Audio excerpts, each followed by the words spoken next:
This video is going to be really quick and as simple as I can possibly make it. I have a Chris Reeves Green Beret 7 here. This one's an S35 VN. And this knife is absolutely fantastic. So that point might get lost somewhere in this video. Somebody's going to have their feelings hurt. But I decided I was underwhelmed by this knife, maybe because I had too high of expectations. And I wanted to do an entire, super in-depth video explaining why, and I've now decided that I do not think that it's worth my time to do that. So I want to jump first off into, I did say that this is a really good knife, and I wouldn't even say that it's not worth the money. I think it is worth the money. Guys, the contouring on these handles, for me, is exceptionally comfortable. The attention to detail is absolutely fantastic. The blade geometry is great.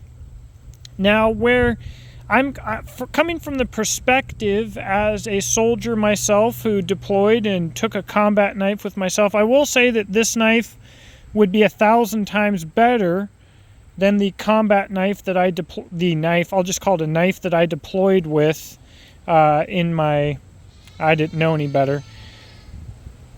But fast forward to right now, and I find myself, I don't know. Here's the thing.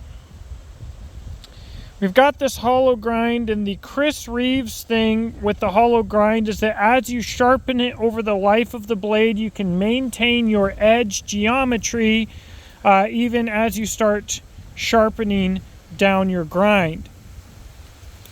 But what we have for edge geometry is an edge that's overly thick and tall,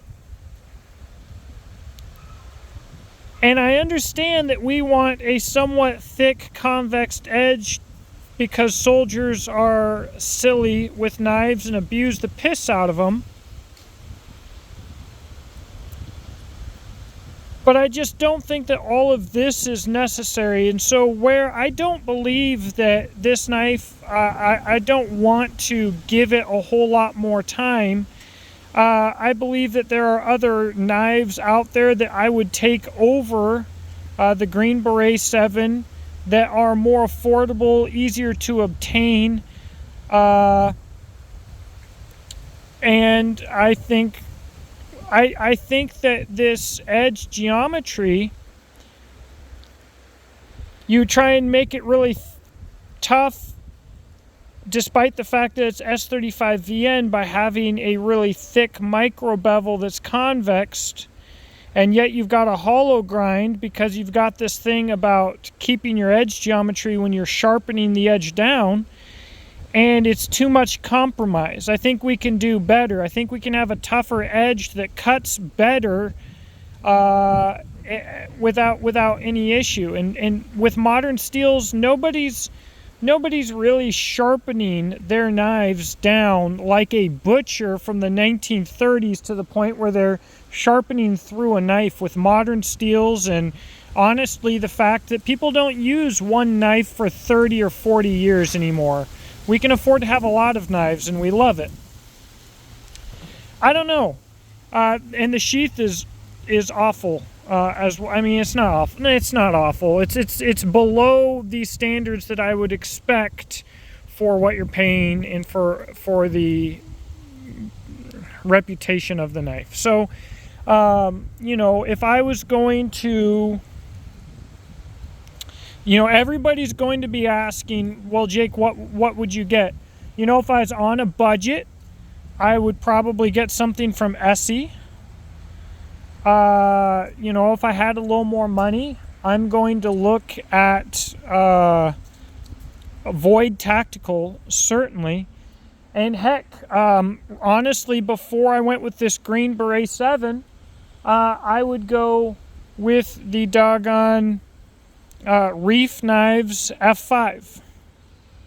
Most likely. I don't know. There's just so many other options, guys. So I'm sending this off today. I'm saying goodbye without doing a full big review. It's going to piss a lot of people off, but it just didn't do it for me. I've got a combat knife video coming up, and we're going to talk about what a combat knife actually is, and I hope to have this for that, but there you go.